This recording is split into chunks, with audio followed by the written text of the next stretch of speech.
including titles like Civilization 1, Solomon's Power Brokers, Who Built the Moon, Before the Pyramid, and most recently, God's Blueprint. A topic I can't wait to get into with the man who knows the plan, Christopher Knight. Welcome to THC.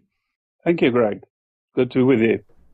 I do concur, good sir, and I'm very excited for this. The subject matter you've been studying and the connections you've made really do blow my mind. And I suppose a good place to start is at the beginning, which I believe was an interest in Freemasonry, right? Completely an accidental beginning, yeah. In my early 20s, I thought, what do these guys get up to? I've read bad things about them and some good things, and I thought the best way to find out is to join, but that didn't throw any light on it at all. So I spent many decades trying to find out where their rituals came from. Right on. So yeah, the rituals of Freemasonry, they seem shrouded in mystique, and that leads to all sorts of rumors. But seeing as how you've gone through some of these rituals firsthand, can you detail some of the strangeness you encountered with them? Yes, because there's very, very little that's actually secret in Freemasonry. And when my first book came out, a lot of Freemasons thought I was telling secrets, but I have never, ever once told a secret I wasn't allowed to tell, because there really aren't too many.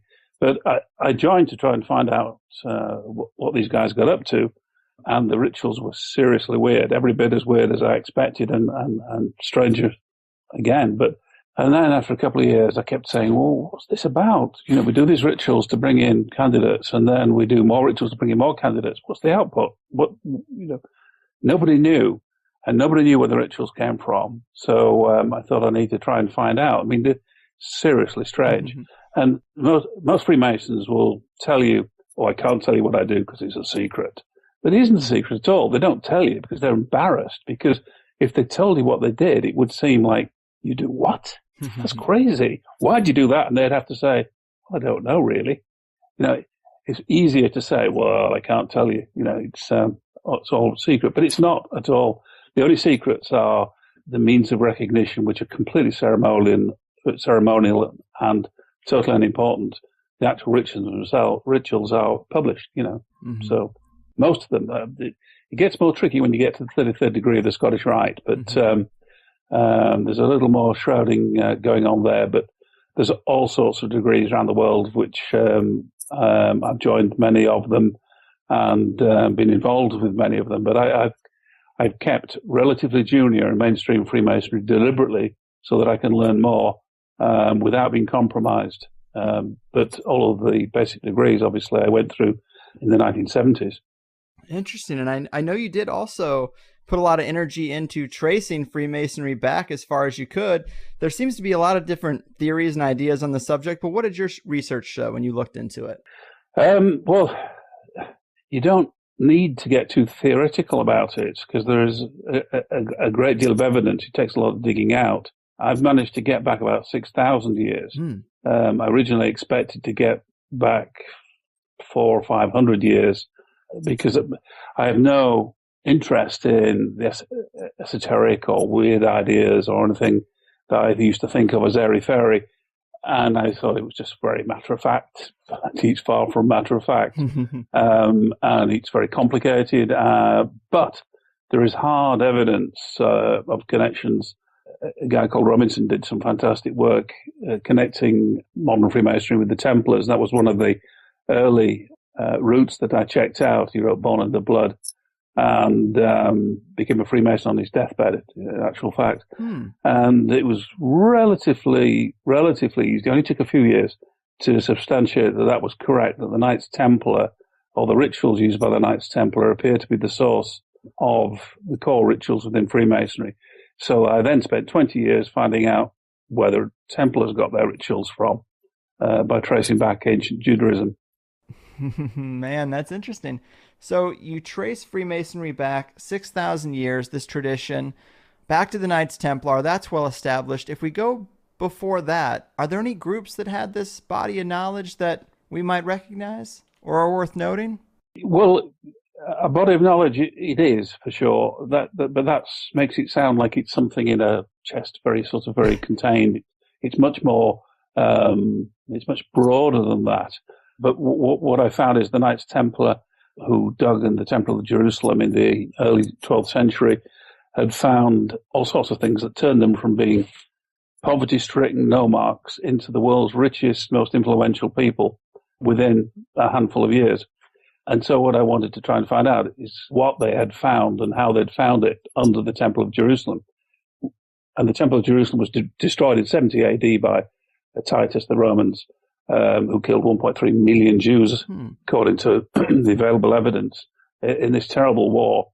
And the Jews, the Essenes in particular, hid their documentations under the Temple of Jerusalem and in other places such as Qumran, where the Dead Sea Scrolls were found, which record what was buried under the Temple in Jerusalem, tell us exactly where they were and what was buried.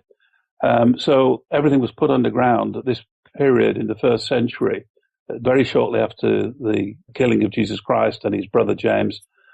This terrible war sprang up and everything was buried. So I had to try and work out what it was that these people possessed that they buried that could have been dug up. And to do that, this was purely for personal interest. I wasn't thinking of writing a book or sharing the information with anybody particularly. I went back to the earliest known times of pre-Judaism and reconstructed what it could be that they buried. And I didn't expect to succeed, but I pretty well had a clear idea because there are 2 or 3 strands of Judaism, and modern Judaism is little connected to the Enochian Judaism that was very, very important in that period. So it is somewhat complex, but for sure it follows down that route. But as you go back further in time, it gets richer and more diverse, but the evidence gets harder. My first book, The Hiram Key, was fairly philosophical, trying to put things together and make sense of patterns. And people could say, well, I disagree with that. And I'd say, fine, okay, disagree. But the evidence suggests to me this, and this. But as the years have gone by, particularly recent or relatively recent years working with Alan Butler, it's hard science. We only deal in testable, checkable facts. So it isn't the case that someone can say, well, I disagree with that. You say, why? Where's your evidence? We're talking about testable, checkable, scientific facts now, which is very unusual in this arena because archaeologists and theologists can be the world's worst for coming up with grand theories of the way things are because they've got a wonderful degree from the right university and they think their opinion is therefore extremely valuable to mankind rather than actually setting out to prove what they're saying is correct. So it's somewhat unusual to be dealing with hard facts in this type of arena. But on this journey, particularly in recent years, I've undergone a major change in what I accept as being real, because I was very, very sort of matter of fact and very disapproving of what you might call fringe theories. But now I'm in possession of what is deemed by many to be a fringe theory, but yet I have the evidence to substantiate it. And many heavy-duty scientists have looked at it and said, my God, yeah, you're right. That's checkable, testable, and correct. So there's a bit of a battle going on here, but sort of standard wisdoms get passed down universities, even though they're complete bunkum. So it takes a generation to shift some old nonsense. Yeah, I hear that. And it is just a fascinating amount of research you've done. And I guess to segue into the study of measurements, that's kind of where a lot of this evidence gets into some really outrageous concepts that I don't think many people are familiar with. But talk to us about how this interest in Freemasonry led you into this study of measurements. Well, everything I've done, even though the various books I've written seem to be on, or can appear to be on, quite different subjects, everything is a continuum. Everything follows through. But there was something of a break point, and that's, I guess, when Alan Butler read some of my material and he contacted me and said, I don't quite know why, but he said, I think my work is meeting your work here. And true enough, when I met him, it was indeed. And the origins of Freemasonry lay in the understanding of stones, but not stones for building houses per se. It's stones that were used in astrological observation. And in ancient, super ancient times, things like Stonehenge and structures that were built to observe the movement of stars and planets and so forth. That's what the stonework was all about, like the ancient monuments. And there was a particular period when Alan and I stepped back to look at some work done by one engineer from Oxford University, a renowned professor of mathematics. The building of mathematics at Oxford University is named after him today, the Alexander Thom building. Now, this guy was a genius, and he spent 50 years surveying megalithic sites, and he identified that there was a standard unit of measurement, or a series of measurements around this one core unit that had been used that is more accurate than anything we do today in terms of building. It's like human hair's width. And everyone thinks that the Stone Age period was completely the Flintstones, sort of rough and ready, sort of playing your records with the beak of some bird, Right. But it wasn't. It was super science.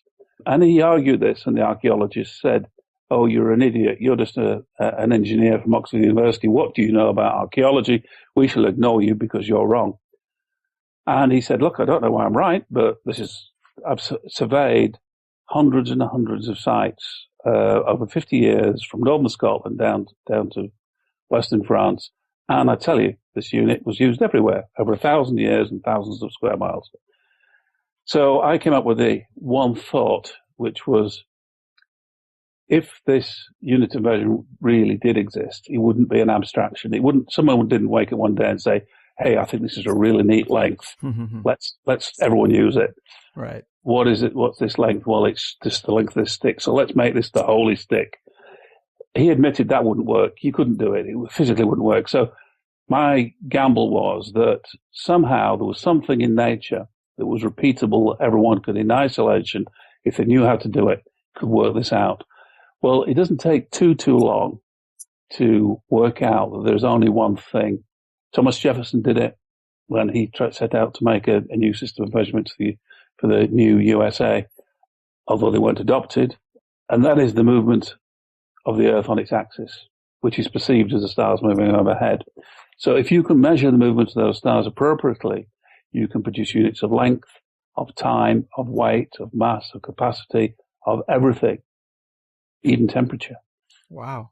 And it all stems, that was the hunch. And very, very quickly, bingo, we found exactly, because it's so basic and so important, exactly what he did. And then afterwards, after publishing the book to say this, we found the archaeological evidence that fitted it.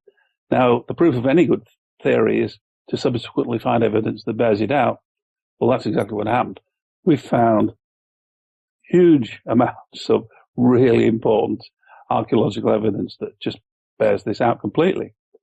So it's turned from opinion and theory to check out the facts, man, Yeah. Let's not debate nonsense. Let's debate some hard facts. Get your ruler out. Check this. But the really seriously weird thing, of course, is that this system that existed 5,000 and 6,000 years ago, which is very demonstrably there, is not something that disappeared. It is the basis of the imperial measurement system. It is the basic of the metric system. Both are two halves of the same thing and can be tracked back, and they're both perfectly astronomically perfect within this system, which shows an understanding not only of the Earth, but of the moon and the sun as well. Yeah, it is pretty amazing. And it's crazy. It is. And let's look at some of that archaeological evidence. What are some of the first big structures we see using this set of measurements? Some of the henges, right? Exactly. The really astonishing ones we found were not far from where I live in Yorkshire, in England, which is a happy coincidence for me because I've traveled all around the world looking at all sorts of things. So it's just very strange that it's relatively close to my home. But they were building these things 5,500 years ago, before they started building in stone. And there are 3 gigantic henges, which are circular earthworks, which are still there. And they're 1,000 years older than the pyramids of Giza. And the pyramids of Giza are an exact copy of them. Right. The center is identical. It's reduced scale because the pyramids aren't as big, but they're for exactly the same purpose. The really interesting thing is, once you understand the principles that had to be used to site the pyramids of Giza near Cairo, all the calculations were done in England at this site. It's very evident that, I don't know whether the Egyptian astronomers came to this location to borrow this 1,000-year-old information, or whether the people that built it 1,000 years earlier were Egyptians that had come to this site, because it's very astronomically important point on the Earth. So I'm not saying that us Brits invented the pyramids at all. I don't know who did it. All I know is where they did what and how and when, because you can work all that out from the astronomical effects. And the pyramids, for sure, are a copy of Orion's Belt. A good friend of mine, Robert Baval, has written hugely about that Orion arrangement. Mm-hmm. In my view, he's got it slightly upside down, but we still have heated debates about that, Robert and I. But the fact remains that this site is 1,000 years old, far bigger, and exactly the same layout is in the UK here. And the dimensions of it are perfect for the measurement of the system of measurement that we'd identified from this Professor Alexander Thom, to the point where they are so detailed and so accurate that they led us to understand a very special nature of pi. And we were contacted by a professor in Canada who happens to have a PhD in physics and in chemistry, which is unusual. And he said, this is actually a breakthrough for mathematics, let alone archaeology. How on earth have you done this? And we said, well, we didn't do it. These ancients did it. All we've done is spot it. Mm-hmm. So these are very, very important sites. And little known, they're at a place called Thornbury. And there are tens of thousands of sites in Western Europe that show exactly the same thing. Yeah, I think that would surprise some people, that Stonehenge really is just one of many henges, many stone circles out there. And a very recent one, a very young one. Yeah, Stonehenge being one of the youngest. And there's not a lot of researchers out there making that connection between these henges and Egypt. I mean, that and the pyramids. I mean, that's pretty radical. To play devil's advocate, do you think that these two different groups could have stumbled upon this information independently, kind of like Jefferson did, or is there evidence that there was actually a connection? That's a good question, because for sure there are some basic science facts that would cause people to stumble on the same things as you say, as Thomas Jefferson did.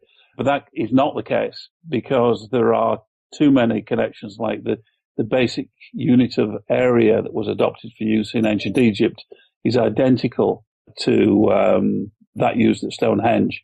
There clearly was an interchange between the two cultures, or it was one culture. There may have been an international priesthood that exchanged ideas and went to different places on the surface of the planet to get different astronomical advantage.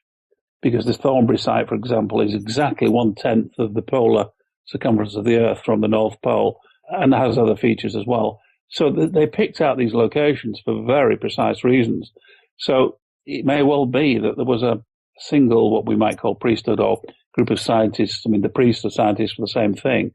Stonemasons, they were all, they're one and the same people. Right. It all went backwards a little bit when the kings rose up in Egypt, the period of the kings, when they became vain and they wanted this magic, and they wanted to turn it into something that made them live forever. And the scientists will have gone, oh my God, what's he doing? It's not about that. It's much more important than that. But there again, having said that, there's very clear evidence that also what they were doing was directly connected to the essence of what being human is, and had all sorts of connections to the way the brain functions. Their science was far from backward. And I speak here as someone that just doesn't believe this sort of stuff normally. Right. I've been an atheist to all intents and purposes all my life, and I'm no longer. And I've been very disbelieving of non-standard theories until relatively recently, and now I have to admit that I've had it wrong for many, many years. Man, so much information. Me being conspiratorial minded, I'm definitely intrigued by the idea of an international priesthood looking for vantage points around the planet. I think that's Pretty interesting. But you mentioned that you think Baval has it upside down when talking about Orion's belt and the pyramids. What do you mean by that? I think a lot of the listeners will be familiar with Baval's ideas. What do you mean by he has it backwards or upside down? Yeah, sure. His main critics have said he appears to have it upside down, and he says nonsense. I've done this properly, and because it doesn't quite fit with Orion's belt, he said, well, they weren't that good or engineers. It couldn't be that perfect. And I said, look, Robert, look at it the other way up. And it is absolutely perfect, as indeed the Thornbury henges are. These guys were not dumb. They had methods, which I believe I have at least one way of doing it, of transferring what you see in the sky onto the ground with huge accuracy, with very simple tools. But what I believe that they did is that they believed that the world above was on the same plane. So the people in the afterlife, the Duat, were looking down onto the pyramids. So the pyramids, if you were looking beyond the stars, if they were on a canopy, they would look the same looking down, whereas Robert's looking at them as a mirror image. They weren't a mirror image. They were looking straight down. So, wow. I believe the slight inaccuracy is due to the fact that he's got the wrong star at each end, the center star being the same in both cases. Got you. Literally upside down. Yeah, it is just a simple way of interpreting the way that they wrote about the afterlife. They looked down to the earth from above, and they saw that if you took the pinnacles of the pyramid, the three Giza pyramids, and the other pyramids upwards, they would map onto the stars under their feet, if you see what I mean. Mm-hmm. Which is a very simple way of looking at it, and it's then perfect. But Robert's got a lot of energy invested in the original argument and doesn't want to move. Good, fine. We continue to have the debates and over a few beers every now and again, because I have a house near where he lives in Spain. So we have get-togethers, and his brothers are very scientific. He's an architect, and so we have some good heated discussions. All good fun. Right on, man. Sounds like a great place to be a fly on the wall. Now, the listeners should know we did just take a slight break to switch your microphone because I was noticing a crinkling sound in the background, maybe a loose wire or something, but I think it might have been a bit distracting, so we did change it up. But to hop back into this thing, when we're talking about ancients having superior knowledge and how this could be, one of the major ideas is that of an international priesthood, like you mentioned, culture seeders, or they've been called the Watchers, which I'm sure we've all heard of. In your work, you've also referred to them as an unidentified creative agency, and I like that term too. But you mentioned that there are localized differences in the material in the various pockets you found it used, but the commonalities are pyramid building and Venus worship, and it's a curious thing. But why do you think these two tenets were always so important? Pyramids seem to appear in every culture around the world, and I don't quite understand that, other than they are artificial mountains, if you like. So if you want to reach to the gods, you go to the top of a mountain, traditionally. So if you don't have a mountain, or you don't have the mountain where you want it, you build a pyramid. And there were pyramids in the United States before Columbus, for example. Mm-hmm. They're in every culture. But the worship of Venus is very different. Because it is like a clock. Over 40 years, it perfectly measures time to an accuracy of a fraction of a second. So if you understand the movements of Venus every 8 years, and then more particularly every 40 years, you've got a superb calendar. And it was the way of timekeeping, the basis of timekeeping before atomic clocks were invented in the 1950s. So the tracking of Venus has always been super important to any scientifically orientated culture. And of course, science and astronomy has tended to become the basis of the magic and the voodoo as things regress somewhat. And lesser people who don't really understand the science think it's something to do with the gods and so on. So it sort of all merges, but it's heavy-duty science. Yeah, I think this thing about Venus is really so amazing, man. And I understand what you're saying about magical interpretations and regression, but I think there's a lot of real magic out there too. And I've heard the pentagram symbol itself, the five pointed star, was derived from following the path of Venus. And I know you've done work on Roslyn Chapel, which is another place where we see the path of Venus encoded, right? Yeah, there's the Rosslyn Chapel has got really the six-sided star, which is the symbol of Jerusalem, because Roslyn is not a chapel, never was a chapel, in my view, Mm-hmm. was built as a copy of the Jerusalem temple by the people who were the inheritors of the knowledge of the Knights Templar, who excavated under the temple between 1117 and 1127.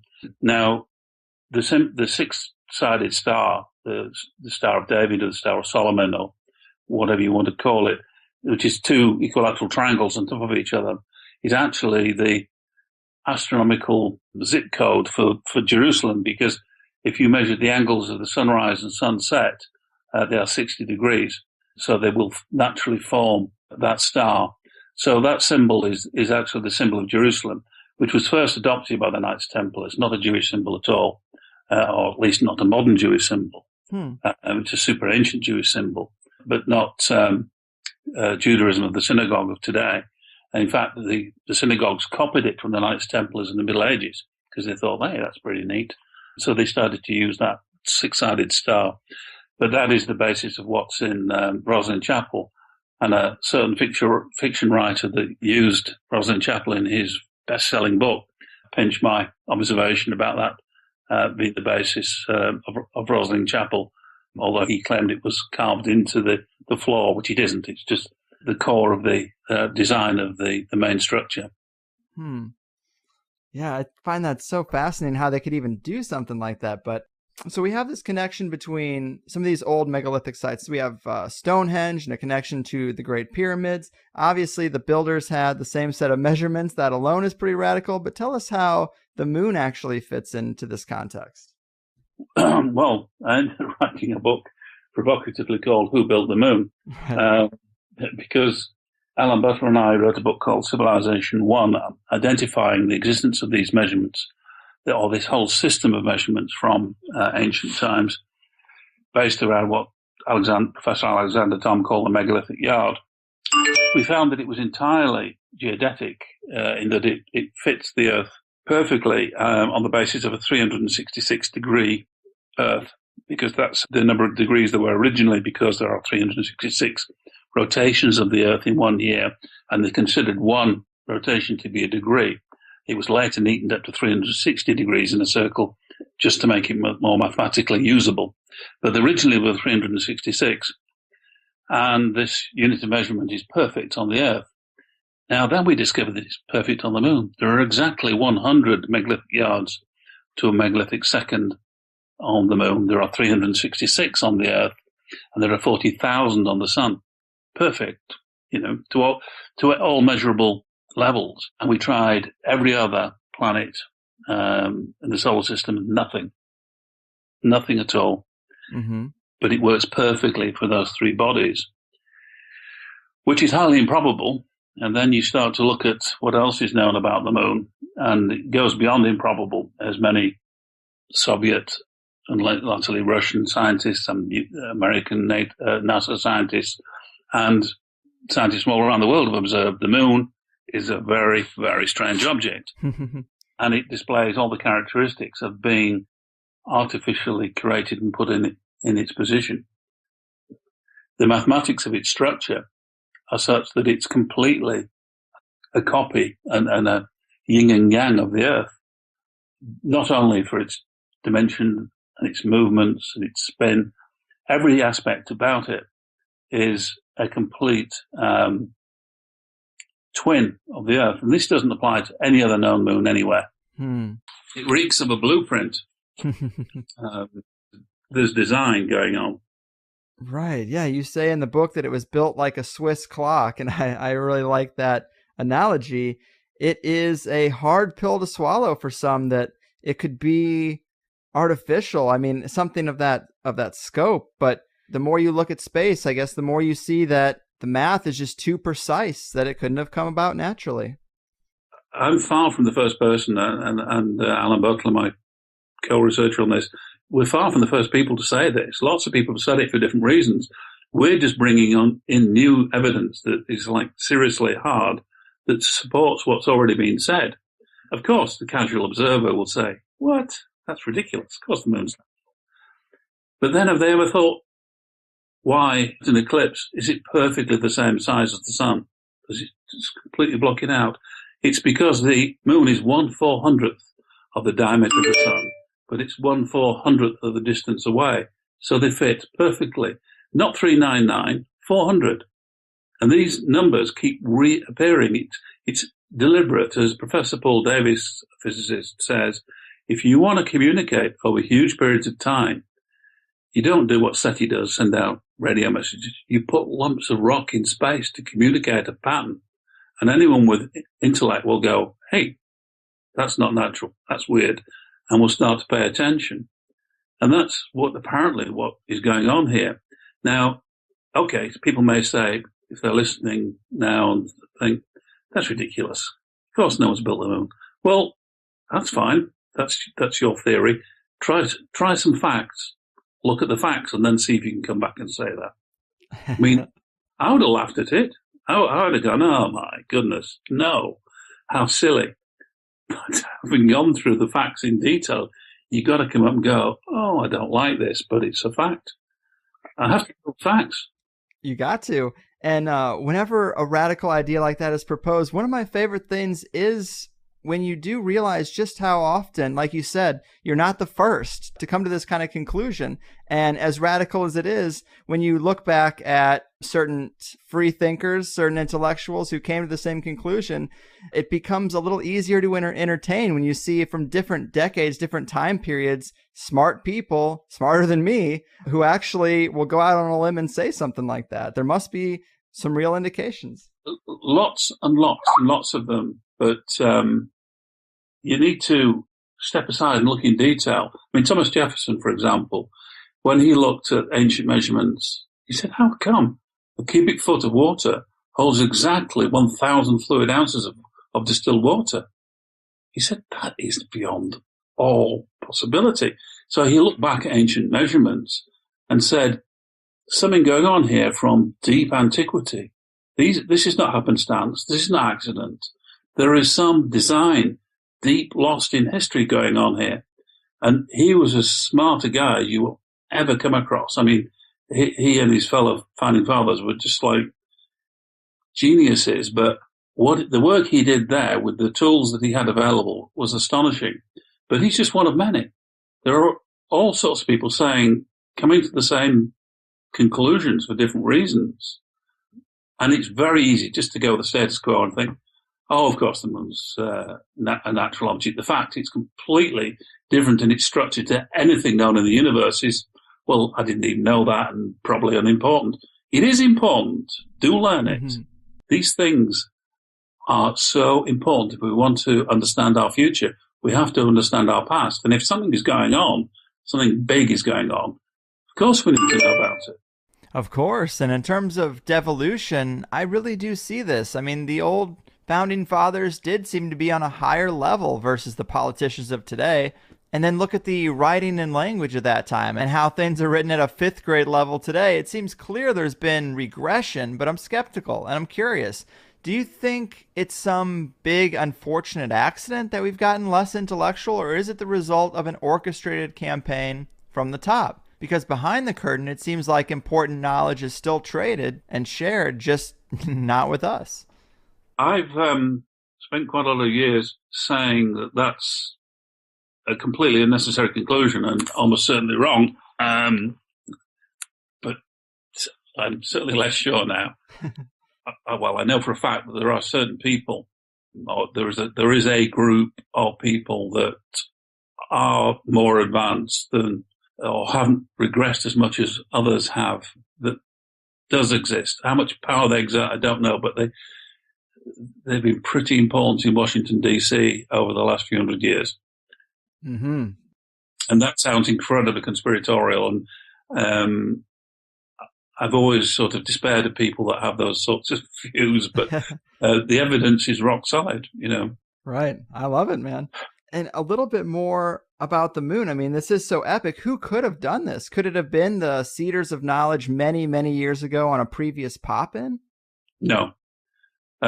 This is from the beginning of time. I mean, the moon is pretty well known to be largely made out of material removed from the Earth's surface, which is largely now the Pacific. It doesn't have a central core like the Earth. It has various gravitational fields just under its surface distributed around it. It's not natural. It doesn't have, and it's not dense enough. And its positioning is completely improbable.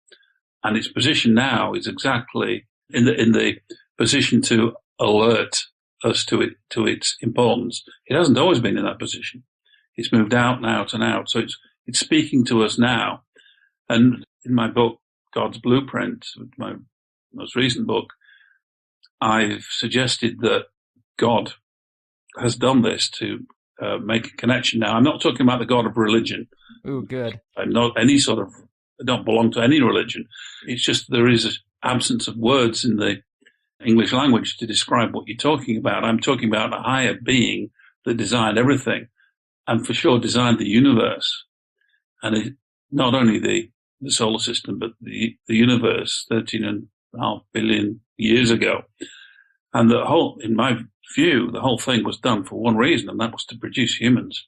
It sounds very arrogant, but I've got good reason for believing that to be the case. Obviously, I can't categorically prove that. I can prove that the solar system does, but the laws of the universe are completely improbable to produce us. So I certainly don't see any evidence that lots of people will argue with me with this, but I see no evidence of there being any other life, intelligent life, anywhere in the universe. I think we're it, and we have a huge responsibility as such, because we're the leading edge of the Creator, and that I call God, and this entity.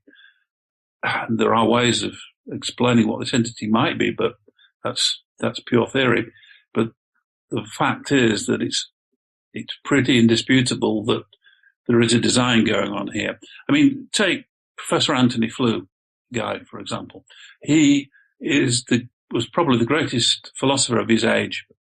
He died relatively recently, at a good old age, and he spent his entire career being a champion of atheism, writing books and papers, and his whole career, and very famous man, saying there is no need for religion. It's ridiculous. The idea of God's ridiculous. And he turned around at the end of his life, not because he was frightened of dying, and said, the evidence has now become clear.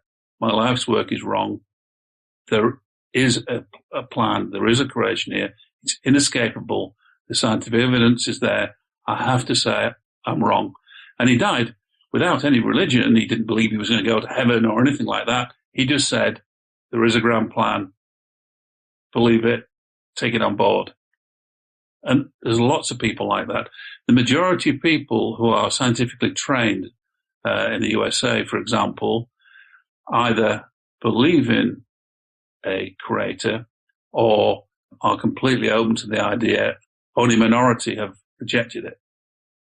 Yeah, it's an interesting dynamic for sure. And when you look at the details of the sun, moon, earth system, yeah, you can kind of rule out randomness as the factor. But if we are if there are no other intelligent humanoid creatures in the universe of any kind, what's the deal with this God, this creator, this higher being, where obviously there's some type of life that isn't human?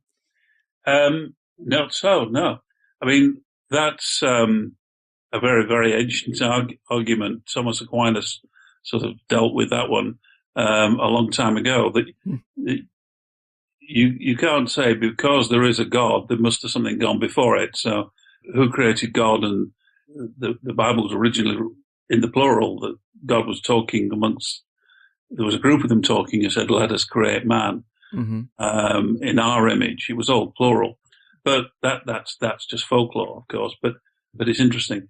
But I think there is a force there, and there are candidates. It's possible to philosophize about candidates, but I think it's important just not to try and solve that one.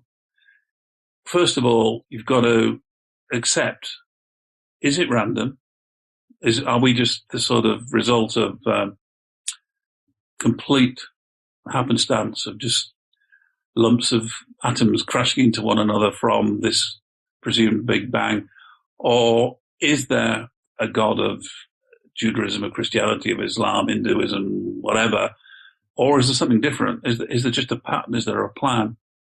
Well, religion's in its own place, and it's got its people that are adherents have got their own beliefs based in revelation of people and prophets gone in the past, and that's fine, and that's for them to believe in. But if you have a scientific bent, you've actually got to say, well, what does the science tell me? Well, actually, the science tells you that there is a pattern, that the notion of randomness is perverse. You're being silly, basically.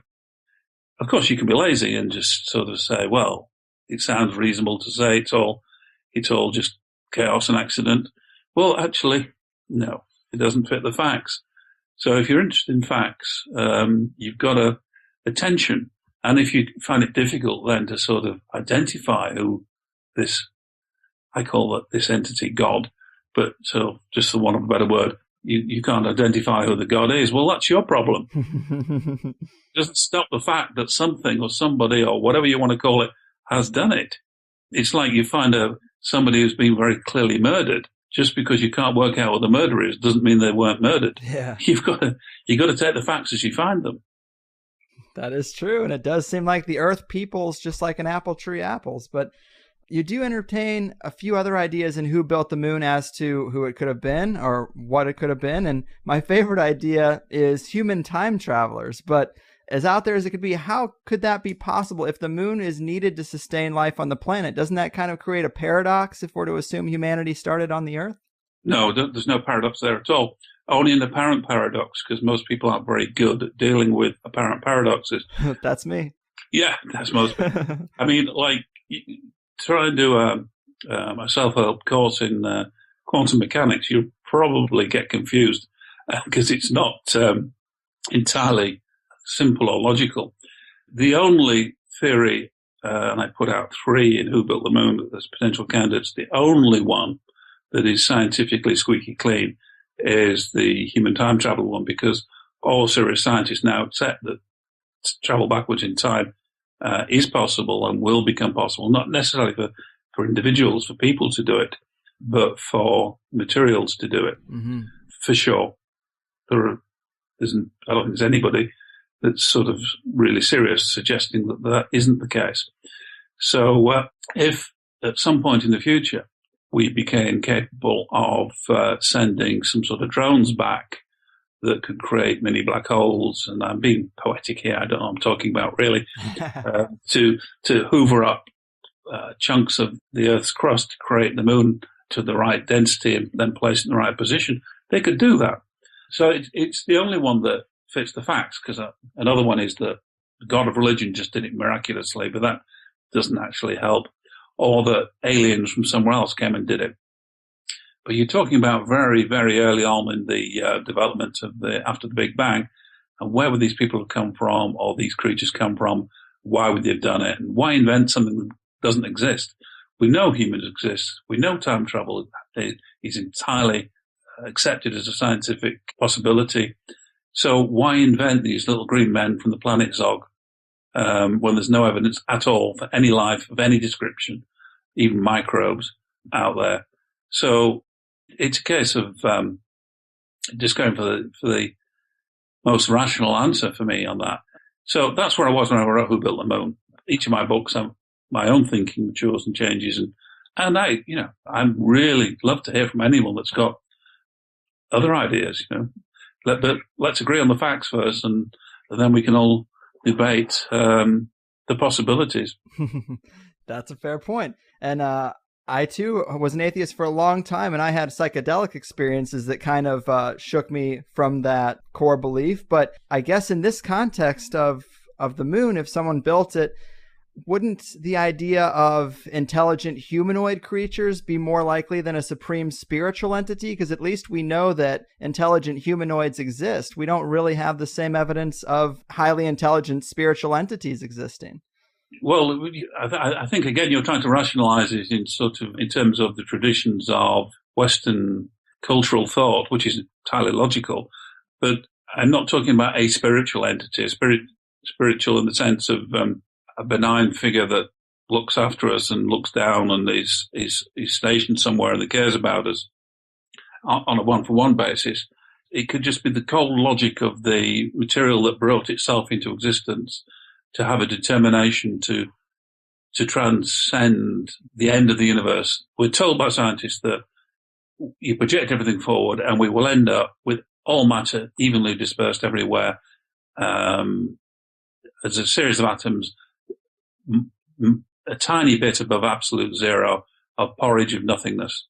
Now, supposing if the universe had somehow created itself at this big bang point when there was nothing and then there was something, there was time, there was matter, and there was this explosion.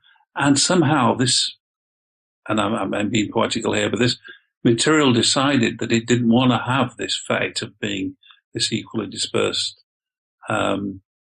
porridge just above absolute zero. Therefore, it had to get an intelligent bit of itself. Now, human beings are the earth. We are part of the earth. We think of ourselves as being on the earth, but we're not. We are the earth. Right. So we're like the neurons, the intelligent, the brain of the earth, if you like. Us and other higher animals. And all animals are one. All life is one on the earth, for my money, that is. And we're on this surface of the earth, like the cells on a brain. And what if we're charged to become intelligent enough to really understand how to steer the course and direction of the whole universe? Is that our mission? If it is, we've got to stop doing these silly, crazy things we do to nearly wipe ourselves out. We've got a bigger responsibility if that's the case. And I also believe from my research is that there is information and text and communications from this force embedded in us that we need to release and can release to take instruction of what we need to do. And we're just part of this greater force. Now, that's very philosophical, and people, can disagree with that, obviously, because it's yet to be anything approaching proof. But the suggestions are all there. Mm-hmm. So it transcends religious thought per se, but it's not. It doesn't displace religious thought. I think they can be bedfellows. That's fair. Yeah, I could see how that could be. And DNA does point to some type of code too. That is an interesting thread. But another thing you wrote in the Who Built the Moon book that caught my attention was this little paragraph here. You said, perhaps the values programmed into the earth by the unidentified creative agency were so fundamental that any intelligent life form evolving on the earth would respond to them. The relatively recent discovery that pendulums go haywire during a total eclipse could point to brief interruptions of this earthly harmony. And I didn't know this about pendulums, but I have had guests that talk about the importance of the eclipses and even equate them to some sort of system reset or hack. And it could be an interesting clue. What are your thoughts on this? I like to, over the years, dig out the facts, but to get to a fact can take tens of years. It can, and you may never get there anyway. Right. On the journey, I've spotted odd things, weird things, or things that don't quite fit, and you can't make sense of them. So you park them up in the corner over here in the top left-hand corner of your brain, and you carry on. And then 15 years later or whatever, something pops up and you think, I think I know that piece fits in the jigsaw puzzle now. And pendulums are like that. I had to look into pendulums. Thomas Jefferson used pendulums. It's the way of measuring. It's the basis of all measurements to swing a pendulum because it's so mathematically perfect and precise. But as you say, as I report in Who Built the Moon, they go haywire or they can go haywire during total eclipses. And no one fully understands that. And there's no particular understanding or reason as to why that should be. And it sort of points, this is something in the corner of my mind, I'm waiting to find out what it might mean. It sort of points to there is some change in the way gravity is experienced. And of course, we don't really understand gravity. There's been some good progress made recently into understanding the nature of gravity. But this long distance acting, very weak force, it's to do with the mass of objects, but it changes under this once the moon passes in front of the sun, for example, and shields the Earth in its normal daylight condition from the rays of the sun or the gravity of the sun. They can go, woo, but nothing else can make them do that. Earthquakes can make them shudder, of course, but there's something going on, and it's well worthy of fuller investigation. But I'm just like Thomas Jefferson. I'm a curious amateur. That would take some serious physicists, astrophysicists to investigate. Right, but there are some seriously interesting threads there. Definitely over my head, for sure. But yeah, too, yeah. Another interesting aspect of your work is that this measurement system isn't just reserved for ancient things. It's also embedded in Washington, D.C. You mentioned it a little bit ago, but we know Freemasons played a huge part in this setup. What can you tell us about its incorporation into Washington, D.C.? The interesting thing is that the ancient structures, such as I was describing, these henges in England, Stonehenge included, they exhibit the use of this so-called Megalithic Yard, identified by Alexander Thom, 82.966 of a meter, centimeters, 82.966 centimeters, incredibly accurate. And they were used in units of 366. Now, I'd been looking at henges all over Western Europe for patterns of using this system, and 732 around the circumference, which is double the number of megalithic yards for the horizon. Getting complicated there. But I happened to look at Washington, D.C., and I was looking at the city from Skype from above. I was looking for something, because I was about to go to Washington, D.C., and I was looking for something else, and I spotted this sort of circle, which includes the vice president's residence. And I thought, whoa, that looks remarkably like a henge. And it was a henge, but it was built by the U.S. Navy. Wow. And it was built by the U.S. Navy back in the 19th century to create naval charts. And they had built it to megalithic standards and units. And I thought, that is seriously weird. Yeah. Then I came further down into the city itself and started looking at the layout of the design. And the whole damn thing is built using megalithic yards and 366 units between all of this DuPont circle and every little bit of the city. And then from the park south of the White House, there is an ellipse. In the center of this ellipse, which is mega important, is an exact number of megalithic seconds of arc to the Capitol building. And then to the center of the Pentagon and back again is exactly 33 degrees. Now, that's pretty weird in itself, and I'm talking to an accuracy of inches. And the door to the Pentagon faces directly to the Capitol building. So we started to look into the Pentagon, because that's obviously the most recent. The part by the White House has had a very strange history. But you think, well, the Pentagon, of course, was only built at the beginning of the Second World War, very rapidly indeed. So you look at FDR, Roosevelt, building that. Now, he was a 33rd degree Freemason.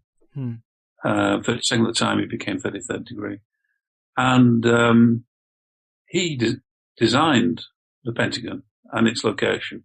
It was going to be built at a place called Roslyn, just a little bit north of Pratt's Bottom, where it's now built. The place, it was called Pratt's Bottom. And Roslyn, they'd started building in Roslyn because they knew the war was coming. And they knew they needed a headquarters for the military and intelligence into the new hub. Mm-hmm. And Franklin D. Roosevelt said, stop. I don't want it there. I want it down here. And he pointed to a place that was all bog and it was completely derelict and unsuitable.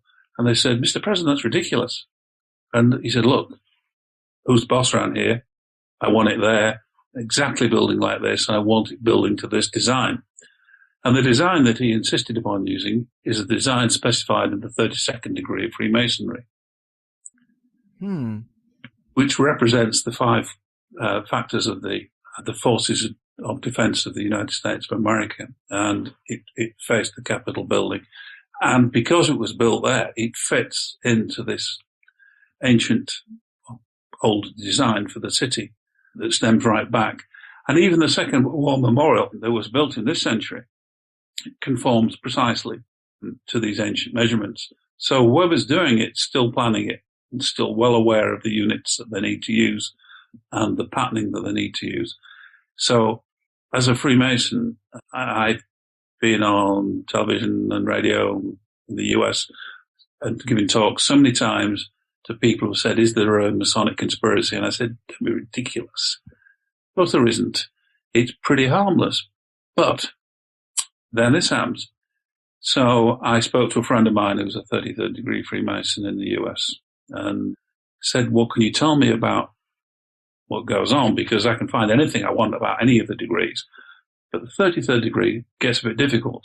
I'm a member of the 33rd degree, but not of the Scottish Rite, of a different rite. So he explained to me that they actually took their instructions from somebody that came from outside, from the Supreme Council. Who do they take the instructions from? They take it from somebody outside. Where does he come from? Well, nobody knows. And he tells you what to do and think, and there's no voting, there's no argument, you just do it. Yes. Wow. Who is he? We don't know. What? Wow. So at the top of Freemasonry, they're basically just listening to some puppet master, some Supreme Council that they don't even ask questions about where it comes from. I'm not going to get popular for saying that, but because I've spent so many years defending Freemasonry.